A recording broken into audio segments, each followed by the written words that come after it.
ಕೋಟಿ ವೆಚ್ಚದಲ್ಲಿ degree hostel ಕಟ್ಟಿಸಿದ್ದಾರೆ sir. ಅದು ಹಂಗೆ ಪಾಳು ಬಿದ್ದಿದೆ sir. Nandalapura degree college hostel hostel building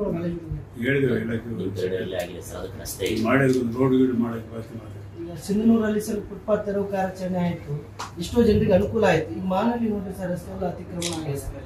complex ಆಗಲಿ, ಈ ಗಾರ್ಡನ್ ಮಳಿಗೆಗಳಾಗ್ಲಿ, ಈ ಕಡೆ ಮಳಿಗೆ ಇದೆ ಸರ್, ಪುರಸಭೆಗೆ ಆದಾಯ ಬರುತ್ತೆ, ಅದು ಬಂದು ಶಟರ್ ಹಾಕಿದ್ದಾರೆ. ಅಪೋಸಿಟ್ ಅಲ್ಲಿ ಮಾತಾಡಿದ್ರೆ ಅರ್ಥ ಆಗುತ್ತೆ. ಕೋರ್ಟ್ನಲ್ಲಿ ಕೋರ್ಟ್ನಲ್ಲಿ ತಿಳ್ಕೋಬೇಕು ನೀವು, ಅಧಿಕಾರಿಗಳಿಗೂ ಇನ್ನೊಬ್ರು ತಿಳ್ಕೊಂಡು ಮಾತಾಡಿದ್ರೆ ಸಿಗ್ತದೆ. ಕೋರ್ಟ್ನಲ್ಲಿ ಆಗ್ತದೆ. ನಾವು ಮಾಹಿತಿ ತಗೊಂಡಿವಿ, ಚೀಫ್ ಆಫೀಸರ್ ಅವರು ಟೆಂಡರ್ ಹಂತದಲ್ಲಿ ಇದೆ ಅಂತ ಹೇಳಿದ್ರು. ಇವರು ಹಂತದಲ್ಲಿ ಇದ್ದಾಗ ಅದು ಕೋರ್ಟ್ಗೆ ಹೋಗ್ಯಾರ. ಅವರು ಯಾರು ಡಿಡಿಗಳು ಕೊಟ್ರಲ್ಲ ಅವ್ರು ಕೋರ್ಟ್ಗೆ ಹೋಗ್ಯಾರ ಸರ್. ಇನ್ನೊಂದು ಅದು ರಸ್ತೆ 40 ಫೀಟ್ ರಸ್ತೆ, ಅದ್ರ ಮೇಲೆ ಫುಟ್ಪಾತ್ ಅವರು ಇದು ಮುನ್ಸಿಪಾಲಿಟಿ ಅವರು 10 ಫೀಟ್ ರಸ್ತೆ ಮೇಲೆ ಮಳಿಗೆಗಳು ಕಟ್ಟಿಸಿ ಆದಾಯ ಮಾಡ್ಕೊಂಡಿದ್ದಾರೆ. ಅದು ರಸ್ತೆ ಮಾಡಿ ಈಗ ಅವ್ರು ತೆಗ್ಸಕ್ ಹೋದ್ರೆ ಟಿವಿ ತಗೊಂಡು ಓಡ್ ಹೋಗ್ತೀವಿ ಅಲ್ಲಿಗೆ. ಸಮಸ್ಯೆಗಳನ್ನ ನಾವು ಅರ್ಥ ಮಾಡ್ಕೊಂಡು ಜನರುಗಳಾಗಲಿ, ನೀವಾಗಲಿ, ನಾವಾಗಲಿ, ಜನರಾಗಲಿ ಮಾಡಿದ್ರೆ ಮಾಡ್ತಾರೆ. ಒಂದು 5 ನಿಮಿಷ ಆಗೋದಿಲ್ಲ, ಫಿಕ್ಸ್ 5 ಮಿನಿಟ್ಸ್. ನೀವೇ ಬೀದಿಗೆ ಬಿದ್ದುಬಿಟ್ರು ಅವ್ರಿಗೆ ಏನಿದಿಲ್ಲ ಅಂತೇಳಿ ನೀವೇ ಟಿವಿಗಳು ಮಾಡಿ ಮಾತಾಡಬೇಕಾದ್ರೆ ಲೋಕಲ್ ನಮ್ಮ ಸಣ್ಣ ಟೌನ್ ಅದು ಇಲ್ಲ, ಅದರ ಮೇಲೆ ಬದುಕೋರು ಭಾಳ ಮಂದಿ ಇದ್ದಾರೆ. ಬೆಳಗ್ಗೆ ಸಾಯಂಕಾಲ ಅದೇ ಮಾಡಿ 10 ರೂಪಾಯಿ ಲಾಭ ಮಾಡ್ಕೊಂಡು ಬದುಕಬೇಕು. ಅವ್ರಿಗೆ ಯಾವ್ದೊಂದು ಜಾಗ ತೋರಿಸ್ಬೇಕಲ್ಲ, ಇದಕ್ಕೊಂದ್ಸಲ ಮಾಡ್ಸಿಲ್ಲದ್ರೆ 15 ವರ್ಷದಲ್ಲಿ ನಾನು ಸರ್. ಇದೆ ಲೋಯಲತನ ರೋಡ್ ಬಂದ ಸರ್, ಸಿಟಿಯಾಗಿನ್ನ ಲೇಟ್ ಆಗುತ್ತೆ ಸರ್. ಈಗ ಮಾಡ್ತಾರೆ ಸರ್. ಅದು 150 ಎಷ್ಟು ಫೀಟ್ ಆಗುತ್ತೆ ಸರ್ ರಸ್ತೆ ಸಿಟಿ? ಎಲ್ಲಿ ಡಿಸ್ಟರ್ಬೆನ್ಸ್ ಆಗಿದ್ದಲ್ಲ, ಈ ಗುಡಿ ಹತ್ರ ಇಲ್ಲಿ ಬಿಟ್ರೆ ಈಗ ಅವ್ರ ಪ್ಲಾನ್ ಅದು ತೆಗೆದು ಬೇರೆ ರೀತಿಯಿಂದ ಮಾಡಲ್ ಮಾಡ್ತಾ ಇದ್ರು. ಇಲ್ಲ ಸರ್, ಪ್ರಮುಖ ನಾಯಕರದ್ದು ಬಿಲ್ಡಿಂಗ್ಗಳು ಅಡ್ಡ ಬರ್ತಾವ, ಹಂಗಾಗಿ ನೋಡಿ ಇವೇ ಕಲ್ಪನೆ. ನಿಮ್ಗೆ ಯಾರು ಹೇಳ್ತಾರೋ ಸಂಬಂಧ ಇಲ್ಲ, ವಿಷಯ ತಿಳ್ಕೊಳ್ಳೋದಾಗ ಡ್ಯಾಮೇಜ್ ಮಾಡಿ ಮಾತಾಡಿದ್ರೆ ತಪ್ಪಾಗ್ತದೆ. ಇಲ್ಲ ನಾವು ಸುಮ್ಮನೆ ಕುದುರದಲ್ಲಿ ಇಲ್ಲ, ಡ್ಯಾಮೇಜ್ ಮಾಡಿ ಹೋದ್ರೆ ನಿಮ್ಮ ಡ್ಯಾಮೇಜ್ ಮಾಡೋದು ನಮ್ಗೆ ಶಕ್ತಿ ದೇವ್ರು ಕೊಟ್ಟಾರೆ.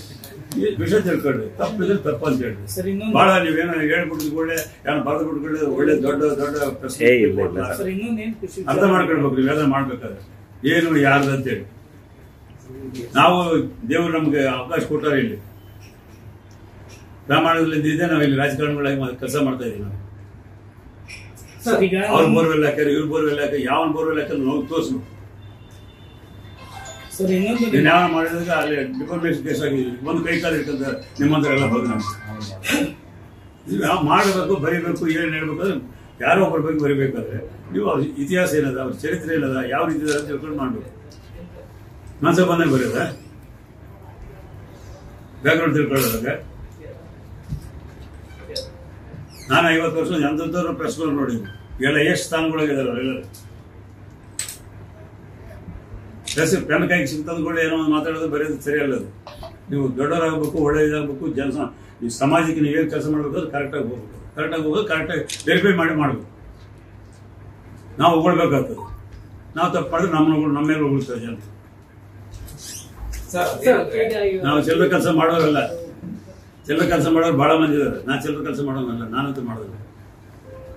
ನಾನು ಗೌರವ ಗಮನಿಸಲಾಗ ಇದರಲ್ಲಿ ಇದ್ದೀನಿ, ರಾಜಕೀಯದಲ್ಲಿ.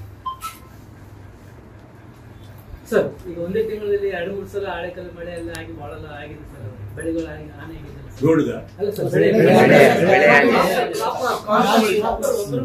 ಒಂದೇ ತಿಂಗಳಲ್ಲಿ 3 ಸಲ ಮಳೆ ಆಗಿದೆ ಸರ್. ಆಳೆಕಲ್ ಮಳೆ ಆಗಿ ಎಲ್ಲ ಆಗಿ ಫುಲ್ ಬಹಳ ಲಾಸ್ ಆಗಿದೆ ಸರ್, ಎಸ್ಪೆಷಲಿ ಪ್ಯಾಡಿ ಸರ್. ರಾಶಿಗಳನ್ನು ಹರ್ಕೊಂಡಾಗಂತ ಪರಿಸ್ಥಿತಿ ಇದೆ. ಎಲ್ಲ ಸರಿ ಮಾಡ್ಯಾರ. ನಾನು ಅವತ್ತು MLA ನಾವು ಫಸ್ಟ್ ಟೈಮ್ ಇದೊಂದು ಕೂಡಲೇ ಬಾಗಲವಾಡ ರೋಡ್ ನೋಡ್ಕೊಂಡು 2-3 ಕಡೆ ನೋಡ್ಕೊಂಡು ಫೋಟೋಗಳು ತೆಗೆದು ನಾವು ಕಳಿಸ್ತೀವಿ. ಇಮಿಡಿಯೇಟ್ ಸರಿಯಾಗಿ ಮಾಡಿದ್ರೆ ನಾವು DC ಅವ್ರಿಗೆ ಅವತ್ತೇ ಅಲ್ಲಿಂದ ಫೋನ್ ಮಾಡಿದ್ವಿ. ನೆಕ್ಸ್ಟ್ ಗೌರ್ಮೆಂಟ್ ಹತ್ರ, ಮುಖ್ಯಮಂತ್ರಿಗಳ ಹತ್ರ MLA ಅವರು, ಹಂಪನಗೌಡರು, ನಾವೆಲ್ಲರೂ ಹೋಗಿ ಅಲ್ಲಿ ಮಾತಾಡಿದ್ವಿ. ಅವ್ರು ಇಮಿಡಿಯೇಟ್ ಆರ್ಡರ್ ಮಾಡಿದ್ವಿ, ಸರಿ ಮಾಡಿ, ಸರಿ ಅಂತ ಆಗಿದೆ. ಎಷ್ಟು ಮಟ್ಟಿಗೆ ಈಗ ಅದನ್ನು ಸರಿ ಮಾಡ್ಲಿಕ್ಕೆ ಹೇಳ್ಯಾರ. ಈಗ ಎಲ್ಲ ಕಡೆ ಒಂದೇನಂದ್ರೆ, ನಮ್ಮ ರಾಜ್ಯದಲ್ಲಿ ಪ್ಯಾಡಿ ಇದು ಬಹಳ ದೊಡ್ಡ ಏರಿಯಾ, ಬೇರೆ ರಾಜ್ಯಗಳಿಗೆಲ್ಲ.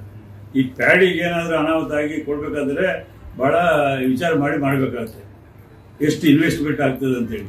ಹೋದ ಸಲ ಹೀಗೆ ನಿಮ್ಗೆ ನೆನಪದಿಲ್ಲ, ಈ ಗೌರ್ಮೆಂಟ್ 18ರಲ್ಲಿ ನಾನು ಚೀಫ್ ಮಿನಿಸ್ಟ್ರು ಹೆಲಿಕಾಪ್ಟರ್ನ ಗಂಗಾವತಿ ಬಂದು ಹಿಡಿದ್ರು. ಅಲ್ಲೊಂದು ಏರಿಯಲ್ ಡ್ರೈವ್ ನಾವು ಕೊಟ್ಟಿಗೆ ಅಂತ ಬಂದಿವಿ, ಏರಿಯಲ್ ಸೆಲೆಕ್ಟ್ ಮಾಡಿ. ನಾನು ತಂಗಡಿಯವರೆಲ್ಲ ಕನ್ವಿನ್ಸ್ ಮಾಡಿ ಹಂಪನಗೌಡೆಲ್ಲ ಒಂದಿಷ್ಟು ಕೊಟ್ಬಿಟ್ರೆ ಆಯ್ತು ಸರ್, ಒಂದಿಷ್ಟು ಸ್ವಲ್ಪ ಆಗ್ಯದಂತೆ, ಮಾನ್ವಿ, ಸಿನ್ನೂರು, ಗಂಗಾವತಿ ಮಾತ್ರ ಆಗ್ಯದ ಅಂತ ಹೇಳಿದ್ವಿ. ನಾವು ನೀವು ಮೀಟಿಂಗ್ ಹೋಗಿದ್ವಿ. ಇಷ್ಟೆಲ್ಲ ಇವರೇ ನಮ್ದು ಅರ್ಧವಾಗಲ್ಲ. ಎಲ್ಲ ಹೇಳಿದ್ಕೊಂಡು ಎಲ್ಲ MLA ಹೇಳಿದ್ಕೊಂಡು ಆಯ್ತು ಅಂತ ಅನೌನ್ಸ್ ಮಾಡ್ಬಿಟ್ರು. ಅದು ಆಗಿದ 3 ದಿವಸ ಇಡೀ ರಾಜ್ಯದಲ್ಲಿ ಎಲ್ಲ ಕಡೆ ಆಯಿತು. 2,000 ಕೋಟಿ ಹೋಯ್ತು. ಸೊ ಅದೇ ತೆಲಂಗಾಣ ಆಂಧ್ರ ಪ್ರದೇಶದಲ್ಲಿ ಅವರು ಸಪೋರ್ಟ್ ಬೇಸ್ ಕೊಡ್ತಾರೆ ಅವರು ಗಾಡಿ. ಅವರು ಅಲ್ಲಿ ಪರಿಸ್ಥಿತಿ ಅಂದರೆ ಕೆಲವು ಅಚ್ಚುಕಟ್ಟು ಏರಿಯಾದಲ್ಲಿ ಹೈಕಟ್ಟು ಏರಿಯಾಗಳಲ್ಲಿ ಗಾಡಿ ಇರ್ತದೆ. ಈ ನಮ್ದು ಬಹಳ ದೊಡ್ಡ ಏರಿಯಾ ಅದ. ಮೈಸೂರು ಮಂಡ್ಯ ನೋಡಿದ್ರೆ ಎಲ್ಲ ಪ್ರಾಜೆಕ್ಟ್ ಏರಿಯಾದಲ್ಲಿ ಗಾಡಿ ಐತಿ. ಸೊ ಅದಕ್ಕೆಲ್ಲ ಸ್ವಲ್ಪ ವಿಚಾರ ಮಾಡಿ ಮಾಡ್ತಾರೆ. ಮಾಡಬೇಕು ನೀವು ಹೇಳಿದಾಗ ಅದು ಈಗಾಗಲೇ ಗಮನಿಸ್ತಿದೆ. ಎಲ್ಲ ಡಿಪ್ಯೂಟಿ ಕಮಿಷನರ್ಸ್ ಹೇಳಿ ಸರಿಯಾಗಿ ಮಾಡಲಿಕ್ಕೆ ಅದೇನಾದ್ರೂ ರಿಪೋರ್ಟ್ ಬಂದು ಏನೋ ಸಹಾಯ ಆದರೆ ಆಗ್ಬೋದು. ರೈತರು ಕಷ್ಟದಲ್ಲಿದ್ದು. ನ್ಯೂಸ್ ಫಸ್ಟ್ ನಿರ್ಭೀತಿಯಿಂದ ನಿಮ್ಮ ಪರವಾಗಿ.